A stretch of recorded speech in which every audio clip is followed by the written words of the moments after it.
स्वागत है आप सभी लोगों का मेरे चैनल साइंस टू टेक्नोलॉजी में। मैं अनुपम विपुल आप सभी लोगों का स्वागत करता हूं आज के शो कैमरा ट्यूसडे में। आज हम लोग बात करेंगे DJI माइक्रोफोन के बारे में। तो आइए समझते हैं। तो DJI माइक्रोफोन ये समझिए जैसे रोड वायरलेस गो 2 था, एग्जैक्टली वही है DJI माइक्रोफोन। यानी कि दो माइक्रोफोन स्टीरियो लेफ्ट और राइट आपको एक रिसीवर के साथ मिलेगा। तो यानी कि दो अलग अलग, आप चाहें तो एक से साथ भी काम कर सकते हो, उसमें आपको सेफ्टी बेनिफिट मिलेगा।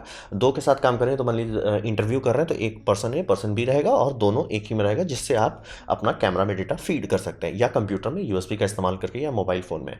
तो ये इसमें इनबिल्ट माइक्रोफोन है, यानी कि जो दो रिसीवर्स हैं ये दोनों में ट्रांसमीटर है। ट्रांसमीटर में माइक्रोफोन है, आपका काम हो जाएगा उसमें लॉकिंग डेड कैट भी दिया हुआ, ताकि अगर आप हवा वाले जगह पे हैं तो वो डेड कैट लगा के हवा भी कम कर लें। या आपको है कि छिपाना चाहते हैं तो जनरली लोग लेवलियर इस्तेमाल करना चाहते हैं तो लेवलियर भी इसमें लग जाता है, तो उसका भी कोई दिक्कत नहीं है। इसका दाम करीब $300। अभी ये लॉन्च नहीं हुआ है, ये जनवरी के मतलब मिड जनवरी में आना चाहिए मार्केट में। तो इसका टारगेट प्राइस है 300 से थोड़ा ज़्यादा होगा। तो ये समझ लीजिए इसका दाम थोड़ा सा ज़्यादा है रोड वायरलेस गो 2 के कंपेयर में। मतलब रोड वायरलेस गो 2 से अगर आप कंपेयर करना चाह रहे हैं तो इसका दाम 10-20% थोड़ा ज़्यादा होगा। और ये चार्जिंग केस के साथ आता है, ये बहुत इंपॉर्टेंट बात है। तो आइए समझते हैं। तो इसके डिज़ाइन में देखते हैं। डिज़ाइन में ये है कि इन्होंने बस रोड वायरलेस गो 2 को देखा और बोला कि लोगों का क्या क्या शिकायत है, वो सारे शिकायत को एक करके हटा दिया। सबसे पहला बात शिकायत था रोड वायरलेस गो 2 में आधा से ज़्यादा चीज़ के लिए आपको ऐप चाहिए और मतलब कोई भी चीज़ ईजिली इंटरफेयर मतलब चेंज नहीं कर सकते। इसमें ये जो स्क्रीन दिया गया है ये टच स्क्रीन है, यानी कि आप आराम से उसी में सारा सेटिंग्स कर सकते हैं। आपको कोई ऐप की ज़रूरत नहीं है, कोई एक्सटर्नल करने की ज़रूरत नहीं है, सीधे सीधे हो सकता है। और इसमें हेडफोन आउटपुट भी है, जो कि आपको आराम से, मान लीजिए कैमरा में हेडफोन आउटपुट नहीं तो उसका आउटपुट का इस्तेमाल करके आप काम कर सकते हैं, वो भी काफ़ी काम है। और स्वैपेबल जैक्स दिया गया है, यानी कि जो रिसीवर है, रिसीवर के लिए आपको 3 अडाप्टर दिया जाएगा। पहला अडाप्टर होगा जो कोल्ड शू अडाप्टर होगा, आप उसको लगाइए और आराम से कैमरा के ऊपर लॉक कर लीजिए। दूसरा आपको एक लाइटनिंग का अडाप्टर दिया जा रहा है, ये आईफोन्स वालों के लिए। जिनको पास आईफोन है वो इसमें स्लॉट करें, रिसीवर में पीछे का जो जगह है उस पर स्लॉट करें, आईफोन में लगा दें, काम खत्म, और लोड लेने की ज़रूरत ही नहीं है। लेकिन हाँ, साइड इफेक्ट आईफोन का मतलब ऑब्वियसली आउटडेटेड टेक्नोलॉजी है तो उसमें सिर्फ मोनो ऑडियो जाता है, स्टीरियो नहीं जाएगा, वो आईफोन का लिमिटेशन है। फिर अगर आपके पास एंड्रॉयड है या PC है तो आप इसमें USB-C वाला पोर्ट लगा के आराम से डेटा ट्रांसफ़र कर सकते हैं। तब आप मतलब अगर मान लीजिए कोई लाइव स्ट्रीम करना चाहते हैं और वायरलेस माइक इस्तेमाल करना चाहते हैं, ये भी कर सकते हैं। तो ये बात समझ लिया, आपके पास जैक है, आराम से काम करेगा। और या तो नॉर्मल कैमरा के लिए आपके पास आराम से जो मतलब हेडफोन केबल है, माइक्रोफोन केबल का इस्तेमाल करके ट्रांसफ़र कर सकते हैं, कोई दिक्कत वाली बात नहीं है। और मैग्नेटिक माउंट को भी अच्छे से बनाया गया है। सारे ट्रांसमीटर में मैग्नेटिक माउंट है, यानी कि जैसे आजकल मैग्नेट का काफ़ी जो इस्तेमाल होने लगा है, तो वही समझिए एक छोटा सा मैग्नेट है जो आप बाहर लगाइए। अगर मान लिया आप ब्लैक कोट पहने हैं तो दिखेगा भी नहीं ब्लैक, और इसको आप कॉलर के अंदर से ऐसा छिपा सकते हैं कि दिखे नहीं, और ट्रांसमीटर अंदर के साइड रहेगा तो कैमरा में बहुत दिखेगा नहीं। काफ़ी लोगों के लिए फ़ायदेमंद है, काफ़ी लोग के नहीं, यार उतना वो छिपाने की भी ज़रूरत नहीं है। वो आप पे, ये मतलब एक यूज़फुल चीज़ है जो आपको और चीज़ में भी काम कर सकता है। जैसे मान लीजिए कोई आप फ्रिज व्रिज के पास कोई किचन व्लॉग कर फ्रिज पे लगा दिए, वो भी काम आ सकता है। वो आप पे मैग्नेटिक माउंटिंग है, उतना इंपॉर्टेंट चीज़ नहीं है, लेकिन ये थोड़ा होता है जब ज़रूरत पड़ेगा तो आप बोलेंगे वाह में आपका लाइफ आसान हो जाएगा।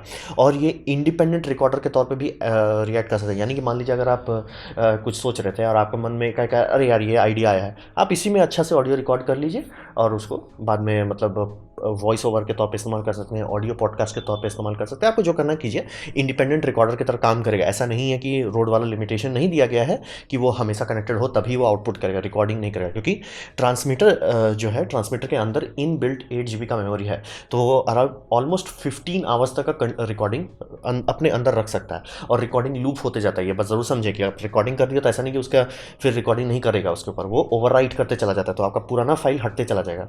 तो समझिए 15 घंटे का लास्ट 15 घंटा ही रहता है, उसके पहले क्या हुआ वो डिलीट करते चला जाएगा। ये मतलब रोड में भी यही होता है। और ये अगर आप लोग डैश कैम के साथ एक्सपेरिमेंट किए उसमें भी यही होता है कि पिछला सारा फुटेज डिलीट होते जाता है। अब यहाँ पे समझिए कि सबसे कॉमन इसका कंपैरिजन हो रहा है रोड से। तो रोड में यही समझिए कि रोड में इन्होंने काफ़ी चीज़ सुधारा था रोड 1 से रोड 2 के बीच में, लेकिन कुछ कुछ चीज़ अजीब था। सबसे अजीब बात था इनका ये जो ऐप डाल दिया गया था, रोड सेंट्रल ऐप जो दिया था, ये बहुत बड़ा फजीयत था। कारण था कि आपने बहुत अच्छा काम किया कि माइक्रोफोन मतलब ट्रांसमीटर जो है उसके अंदर एक बैकअप ट्रैक है, बहुत अच्छी बात है, ज़रूरी है, क्योंकि कोई भी वायरलेस ट्रांसमिशन सिस्टम 100% नहीं होता है, कभी ना कभी सिग्नल ड्रॉप होता है। तो उस टाइम आपका रिकॉर्डिंग ख़राब ना हो, बैकअप रिकॉर्डिंग रहेगा, बल्ले-बल्ले। लेकिन उसे ट्रांसफ़र कैसे करेंगे, वो बैकअप रिकॉर्डिंग जो है ट्रांसफ़र कैसे करेंगे? उसके लिए आपको खास तौर का यूएसबी-सी केबल चाहिए, यानी कि जो रोड के साथ आता है। नॉर्मल यूएसबी-सी केबल बहुत लोगों को शिकायत आ रहा है कि नहीं काम करता है। वो लीजिए, फिर ये ऐप में डालिए और फिर ऐप में ऑडियो निकालिए। अब यहाँ तक तो ठीक ही लग रहा है, लेकिन बात है कि ये बिना इस ऐप के आपका कुछ होगा ही नहीं। मतलब आपके कंप्यूटर, मान लीजिए किसी दूसरे फ्रेंड के कंप्यूटर में या वीडियो एडिटर का कंप्यूटर में आप लगाए, वो काम नहीं करेगा। इट्स लाइक भाई, ये app road central apps install करो, तभी आप फाइल निकाल पाओगे। और फाइल इतना ऐप लिखवाए भी, इसके बाद अभी भी इसमें ये प्रॉब्लम है कि एक एक करके ही आप ऑडियो फाइल निकाल सकते हैं। पूरा का पूरा सारा ऑडियो फाइल एक साथ नहीं निकाल सकते, मतलब कि होता है ना कि बल्क ट्रांसफर कर दो, वो भी नहीं करने देते। तो ये जेनुइनली अजीब सिस्टम था। तो DJI ने किया है कि इसे फ्लैश स्टोरेज के तौर पर, मतलब आप कनेक्ट करेंगे, ऐसा लगेगा जैसे आपने SD कार्ड कनेक्ट कर दिया, काम खत्म, लोड मत लीजिए। जितना एक फाइल निकालना एक निकालिए, 10 निकालना 10 निकालिए, पूरा जो करना फॉर्मेट पर्च करना जो करना कीजिए। प्लस रेंज में इंप्रूवमेंट किया गया है। हाँ, लेकिन ये मत समझिए कि हर जगह कह रहे कि रोड से डबल बेटर है, उतना बेटर नहीं है। थोड़ा सा ज़रूर बेटर है आपको, मतलब इंडोर के मामले में, खास करके दीवार वाल के आर पार जाने में, हर मामले में रोड से बेटर परफॉर्मेंस लोगों का टेस्टिंग में आ रहा है। और इंटरफियरेंस टॉलरेंस भी थोड़ा अच्छा है।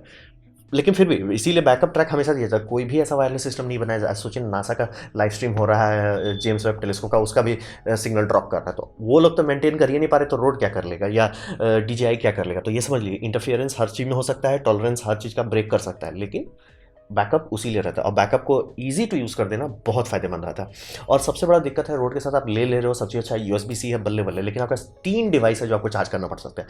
मान लीजिए अगर आप कैमरा है, आपके पास मोबाइल, आप कहीं निकले हैं थोड़ा व्लॉगिंग के लिए, पता चल रहा है 4-5 USB पोर्ट्स चाहिए, तब जाके आप सारा चीज़ एक साथ चार्ज करेंगे।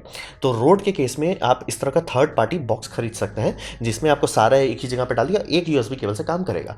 अब बात है कि ये बहुत ज़रूरी चीज़ है व्लॉगिंग के लिए, मतलब काफ़ी आपका स्ट्रीमलाइन कर देता है। और बहुत सारी और कंपनी जिन्होंने ये सेटअप बनाया, मतलब 2 माइक्रोफोन 1 रिसीवर वाला सेटअप बना रहे हैं, रोड वायरलेस गो टू जैसा, सब बनाए थे, लेकिन रोड ने नहीं किया था। और DJI इकलौता है जो फर्स्ट पार्टी कंपनी के तौर पे कहें, मतलब टियर 1 मैन्युफैक्चर के तौर पे कहें, जो इस तरह का टेक्नोलॉजी बाय डिफॉल्ट बना रहा है। आपको बाहर से नहीं खरीदना, आपको ZGC भगवान जाने कौन कंपनी, इसकी खरीदने की ज़रूरत नहीं पड़ेगी। ये DJI आपको खुद दे रहा है।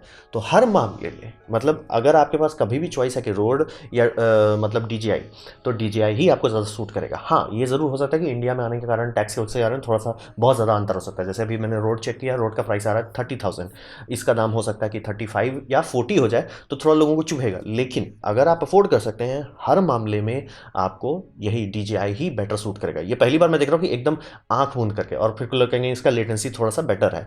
वो थोड़ा सा बेटर है, 20 सेकंड के, मिली सेकंड के अंदर का लेटेंसी आपका कान ऑटो एडजस्ट कर लेता है। मतलब आपका दिमाग में वो है, प्रोटोकॉल बना हुआ है, क्योंकि आप लोग दूर खड़े हैं, उससे भी बात कर सकते हैं ना, तो लेटेंसी उसमें भी आ जाती है। ब्रेन के पास है ऐसा इंटरफेस कि 20 मिली सेकंड के अंदर तक वो लोड नहीं लेता है। 20 मिली सेकंड के अंदर 15 है, ये 5 तक चला जाता है रोड, उतना फ़र्क नहीं पड़ने वाला है।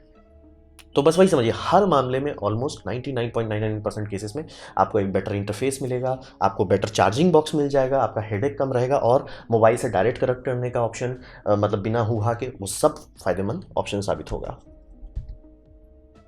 अब बात करते हैं, ये इतना अच्छा हो चुका है कि अब उस जगह पे आगे कि ऑडियो क्वालिटी की बात नहीं करना है, क्योंकि अगर आपका ऑडियो क्वालिटी खराब आ रहा है, या तो आप उस जगह पे जहाँ इंटरफेरेंस हो रहा है, या आपने कुछ गलत किया है। अब वो ऐसा नहीं है कि मतलब ओ इसका ऑडियो बहुत अच्छा है या इसका ऑडियो बहुत खराब है। हाँ, प्रोफेशनल लोग आप इसमें जाके खुदाई करने का खुदाई कीजिए, लेकिन आम लोगों की आम ज़रूरतों में, आम व्लॉगर्स के, आम यूट्यूबर्स के, आम वेडिंग फोटोग्राफर्स से भी ये सबको कोई दिक्कत नहीं होने वाला। ये दोनों equipment best of the best में आता है, प्रोस्यूमर लेवल पे है, कोई लोड लेने की ज़रूरत नहीं है। तो बात है कि अब क्या कर सकते हैं, मतलब कोई भी कंपनी अब इस पर काम कर रही है, और 1-2 साल के अंदर ही ये इतना तेज़ी से डेवलप हो गया। ये फील्ड रोड 1 जब आया था, ठीक था, मतलब वाओ, पहली बार था। फिर किसी को आइडिया है, अरे यार 2 और चैनल तो है, तो धड़धड़ा के थर्ड पार्टी सब निकालने लगी स्टीरियो माइक्रोफोन इनपुट। उसके बाद अब देखते देखते रोड ने भी वायरलेस गो 2 निकाला, जिसमें काफ़ी चीज़ का इंप्रूवमेंट किया, खासतौर पे ये बैकअप रिकॉर्डिंग। फिर DJI उसी को देख के उसमें और इंप्रूवमेंट करके ले आया। तो बचा अब क्या होगा, तो अब हिसाब ये समझिए कि 2 ही 3 चीज़ अब बचा है। सबसे बड़ा चीज़ बचा हुआ है 32 बिट फ्लोट रिकॉर्डर, यानी कि जो आपका जूम F2 करता है। तो 32 बिट का रिकॉर्डिंग का मतलब ये होता है, अगर फ्लोट ढंग से है तो इसमें generally 2 analogue to digital converter रहता है, एक हाई गेन एक लो गेन, यानी कि आपका माइक्रोफोन कभी क्लिप नहीं करने वाला। आप उसमें धीरे धीरे बात कीजिए, ऑडियो रहेगा। तेज से चिल्लाने लगे तो भी ऑडियो रहेगा, कभी क्लिप नहीं होना। इसमें इसलिए इसमें गेन की सेटिंग दी नहीं जाती है, क्योंकि गेन का कोई मतलब ही नहीं है। वो आपका माइक का जितना आउटपुट कैपेसिटी है उससे बड़ा उसका रिकॉर्डिंग कैपेसिटी रहता है, तो उसको लोड लेने का ज़रूरत नहीं है। ये सबसे मतलब ऑडियो इंडस्ट्री में सबसे बड़ा चेंज हुआ है रिसेंटली, क्योंकि इससे पहले सिर्फ मतलब अगर आप प्रोफेशनल खरीदते तो उसमें एनालॉग लिमिटर आता था, यानी कि जैसे माइक्रोफोन का सिग्नल क्लिप होने लगता था तो उसको दबा देते थे, तो काम करता था, क्लिप नहीं करने देता था, लेकिन डायनामिक रेंज खराब हो जाता। मतलब आपको लगे कि एकाएक जैसे माइक का वॉल्यूम किसी ने घटा दिया, वो एनालॉग सर्किट था, काम करता था, सिग्नल क्लिप होने से बचा लेता था, लेकिन थोड़ा गंदा फीलिंग आता था। 32 बिट हुआ कि आप लोड ही मत लो, गेन का लोड ही लेना बंद कर दिए। इसलिए जूम के जितने एफ सीरीज़ हैं सब में 32 बिट्स हैं, लोड मत लीजिए सर। आप 32 बिट हो रहा है, आपको दिमाग नहीं लगाना, तो वही सिर्फ अब बचा हुआ है। और सबसे छोटा रिकॉर्डर जिसमें 32 बिट है वो टेंटिकल सिंक है, उसमें 32 बिट आता है, वो कर दे। और उसके साथ auto gain adjustment 24 bit output में, क्योंकि समझिए अगर आप 32 बिट का रिकॉर्डिंग कर ले रहे हैं वो तो ठीक है, आपका फाइल आ जा रहा है वो भी बल्ले बल्ले, लेकिन आपका कैमरा नहीं रिकॉर्ड करेगा। कैमरा में क्योंकि ऑब्वियसली यूएसबी से आप डेटा नहीं डाल रहे हैं, आप ऑडियो केबल से डाल रहे हैं, और वो बनाया गया 24 बिट का इसके लिए, मतलब रिसीविंग के लिए। तो 24 बिट का ऑटो एडजस्ट करके, क्योंकि 32 बिट में आपका डेटा है, आप गेन उसी के हिसाब से एडजस्ट करते रहिए। मेन फाइल आ रहा है, गेन एडजस्ट कर करके 24 बिट में उसको फिट कर दीजिए। तो ये एक लौता ऐसा डेवलपमेंट है जो मैं देख सकता हूँ आने वाले टाइम में कि हाँ, ये एक फीचर बचा हुआ है। क्योंकि अभी भी जो लोग F2 खरीदते हैं वो उनको अभी भी एक चीज़ का टेंशन नहीं, भाई मेरा आदमी चिल्ला रहा, जैसे न्यूज़ में आप लोग देखते हो आधा से ज़्यादा लोग तो बह जाते हैं, एकदम बह ही जाते हैं। तो उस सब केसेस में ये सब रिकॉर्डर बोलता है भाई हम संभाल लेंगे, बाकी सारा रिकॉर्डर आपको थोड़ा सा दिक्कत करेगा। और हाँ, आप DJI में ये कर सकते हैं कि अगर एक माइक्रोफोन इस्तेमाल कर रहे हैं, दूसरा को सेफ्टी ट्रैक कर सकते हैं, उसे आप 6 डेसिबल नीचे रख सकते हैं, जो कि ठीक है, कुछ नहीं से तो कुछ बेटर है। तो यही एक फीचर जो सबसे बड़ा फीचर जो मुझे देखने को बार बार मिल रहा है कि भाई 32 बिट ले आओ भाई, टेंटिकल सिंक भी डाल दिया, जूम भी डाल दिया, लेकिन ये DJI नहीं डाले। और एक लॉकिंग लेवलियर जैक, क्योंकि प्रोफेशनल इंडस्ट्री में कभी भी आप ऐसा नहीं बोल सकते कि मैंने पिक्चर का, क्योंकि समझिए एक्टर एक्ट्रेस ऐसा नहीं होता कि बस आ गए, आपने बोला ए भाई फिर से रिकॉर्डिंग कर लो, कुछ भी टेक्स होते हैं वो सब एकदम कंफर्म होना चाहिए। टेक्स मल्टीपल लिए जाते हैं, लेकिन आप कभी ऐसा नहीं बोल सकते अरे ये टेक में इमोशंस अच्छे आए थे लेकिन भैया ऑडियो नहीं था, वो आप नहीं कह सकते। तो उसी के लिए जितने भी प्रो इंडस्ट्री हैं सब में लॉकिंग जैक का इस्तेमाल किया जाता है, यानी कि जैक आपका कभी नहीं होता कि जैक खुल गया, इसीलिए ये जूम F2 में लॉकिंग जैक है। लॉकिंग जैक अभी तक किसी भी ये मतलब ट्रांसमीटर सब जो दिया जाता है, चाहे वो रोड वायरलेस गो टू का हो या DJI माइक का हो, दोनों में लॉकिंग नहीं है। ये बहुत बड़ा लिमिटेशन है कि अगर आप लेवलियर इस्तेमाल करना चाहते हैं तो ये थोड़ा दिक्कत वाला बात है कि जैसे मान लीजिए आपने पॉकेट में डाल दिया लेवलियर का तार इधर से, लेकिन आगे पीछे आप चल रहे हैं तो खुल गया, खत्म हो जाएगा आपका काम। तो ये एक सीरियस समस्या है जो कि प्रोफेशनल लोगों को यूज़ करने से रोक रहा है अभी भी। तो लॉकिंग जैक आ जाए। और सबसे बड़ा समस्या है ये सब लीजिएगा, ज़्यादा लंबा चलेगा नहीं। क्यों नहीं चलेगा? क्या इलेक्ट्रॉनिक्स में कोई दिक्कत है? नहीं। सबसे बड़ा दिक्कत है इसका बैटरी बहुत छोटा है। मतलब रोड वायरलेस गो टू जब आया था लोग कहे कि कैसे इतना छोटा कर दिया। मैंने नीचे एक बंदे का वीडियो दिया जो इसका खोल के दिखा रहा है, एक्चुअली खाली जगह पड़ा हुआ है, तभी मैं श्योर हूँ कि इसको ही देखा, मतलब सीधा सीधा DJI ने इसी को देखा, खोला होगा, ऑब्वियसली रिवर्स इंजीनियरिंग किए होंगे। रिवर्स इंजीनियरिंग ऐसा नहीं कि इन्होंने इसकी टेक्नोलॉजी चलाई, देखा कि अच्छा आप कैसे बनाए हो, तो इसको खोल के देखा, आधा जगह खाली पड़ा हुआ है, बैटरी बहुत छोटा है, मतलब इससे बड़ा बैटरी रोड दे सकता था, आधा जगह में सिर्फ फोम भरा पड़ा है, खाली जगह था। और ये बैटरी 1 वाट आवर के आसपास का है, 0.9 वाट आवर का है, और बैटरी कनेक्टर से नहीं है, सोल्डर्ड है, तो यानी कि बैटरी रिप्लेस करना बड़ा समस्या है। ये आप लोग देख सकते हो कि जो लोग छोटे छोटे वो ईयरबड्स खरीदते हैं, ज़्यादा लंबा नहीं टिकता है, कुछ ही साल के अंदर, कुछ साल भी कहना गलत हो जाएगा, 2-2 साल भी किसी तरह से लोगों का चल रहा है भाई, नहीं टिक रहा है। तो कारण क्या है? सेल जितना छोटा होगा उतना जल्दी वो डिग्रेड करेगा। यही सेल अगर मान लीजिए 1 वाट आवर की जगह पे अगर मान लीजिए 1.5 का होता है या 2 वाट का होता, वो उससे 2-3 गुना चलता लॉन्जिविटी में। तो ये एक बहुत बड़ा समस्या है कि ये सब इक्विपमेंट आप खरीद लीजिए। ये ऐसा नहीं होगा जैसे कि आपका जूम F2 है, क्योंकि F2 में AAA बैटरी लगता है, वो आप बदल सकते हो। मेरा यहाँ पे मैं जूम H1N इस्तेमाल कर रहा हूँ, इस्तेमाल करता हूँ, AA बैटरी लगता है, ट्रिपल ए लगता है। तो ये समझिए, ये यूज़र रिप्लेसेबल हो जाना बैटरी के लिए बहुत ज़रूरी है, क्योंकि रिचार्जेबल ये बात अच्छी बात है, बहुत अच्छी बात है, ईजी टू यूज़ है, लेकिन उसे ऐसा बनाए कि पब्लिक कर। और आप बोले वाटर प्रूफिंग तो है नहीं इसमें, कि क्योंकि अगर एक्शन कैम में भी रिप्लेसेबल बैटरी आता है, तो ये एक थोड़ा सा वीक पॉइंट है। इसी सब के चलते आप इस सब में इक्विपमेंट को प्रोफेशनल लोग नहीं छूना चाहते, क्योंकि मान लिया आपने आज खर्च कर दिया 30-40 हज़ार, कोई सस्ता चीज़ तो है नहीं, आपने खर्च कर दिया, पता चला 1 साल के बाद ही अरे यार बैटरी तो ज़्यादा देर टिक नहीं रहा। हाँ, थैंकफुली ये सारे इक्विपमेंट जो बात कर रहा हूँ सब में है कि USB लगा के आप कंटिन्यूसली रिकॉर्डिंग कर सकते हैं, उसकी ज़रूरत नहीं पड़नी चाहिए, लेकिन कर सकते हैं। तो बात वही है कि ये 3 ही चीज़ अब मुझे दिख रहा है कि पहला 32 बिट फ्लोट रिकॉर्डिंग करो, फाइनली इस लेवल पे आओ, फिर लॉकिंग लेवलियर दो, जाकि जो लोग लेवलियर को प्रोफेशनली इस्तेमाल करना चाहते हैं या हाई एंड, क्योंकि लेवलियर माइक बहुत महंगे महंगे आते हैं, ढंग के 3-3.5 लाख के आते हैं, उतना महंगा भी आता है। तो बात है कि वो सब अगर इस्तेमाल करना चाहते हो तो उस सब में लॉकिंग आता है, लॉकिंग लगाना पड़ेगा। यूज़र सर्विसेबल बैटरी होना चाहिए भाई, क्योंकि बैटरी ही वीक लिंक है। सब चीज़ आपका चलता रहेगा, 1 साल तक आप पूरा दबा के यूज़ करेंगे। क्योंकि मुझे खरीदना है, मेरा यहाँ माइक्रोफोन रहता है तो ये बैकग्राउंड नॉइज़ थोड़ा ज़्यादा कैप्चर करता है। मैं यहाँ लगाना चाहता हूँ, 30,000 का लग भी जाएगा, लेकिन बात है कि मुझे, क्योंकि मैं डेली 2 वीडियो बना रहा हूँ, तो लगता नहीं कि ज़्यादा साल चलने वाला। साल भी छोड़ दीजिए, मैं खुशकिस्मत रहूँगा 1 साल से पूरा अगर कर लिया तो करना पड़ेगा। लेकिन आप समझ सकते हैं कि बार-बार बैटरी बदलना मुश्किल है, प्लस सोल्डर किया हुआ है, बैटरी सोल्डर किया हुआ है। तो यही बस भविष्य में मुझे उम्मीद है कि ये 3 फंक्शंस आ जाएँ तो काफ़ी अच्छा रहेगा, क्योंकि अब ऐसा आ गया कि अब आपको लोड लेने की ज़रूरत नहीं है। आप खरीदिए, अगर आपको कुछ दिक्कत हो रहा है तो या तो आप डिफेक्टिव प्रोडक्ट मिल गया या आप कुछ गलत कर रहे हैं। इसके सिवा और कुछ नहीं होने वाला। तो ये था मेरा प्रेजेंटेशन DJI माइक्रोफोन के बारे में। उम्मीद करता हूँ आपको अच्छा लगा, कुछ सीखने मिला, कुछ समझ में हो। अगर ऐसा है लाइक कर दे, दोस्तों शेयर कर दे, उससे मेरा काफ़ी भला होगा। नहीं अच्छा लगा, नहीं पसंद आया, कोई बात नहीं, आप डिसलाइक कर सकते हैं। मैं कहूँगा कि कमेंट लिखें, मैं हर कमेंट को पढ़ने की कोशिश करता हूँ। आपसे कहूँगा सब्सक्राइब कीजिए, बेल दबाइए अगर आप फ्री हैं तो। आपने मेरा वीडियो देखा, जानकर मुझे बहुत खुशी हुई। धन्यवाद।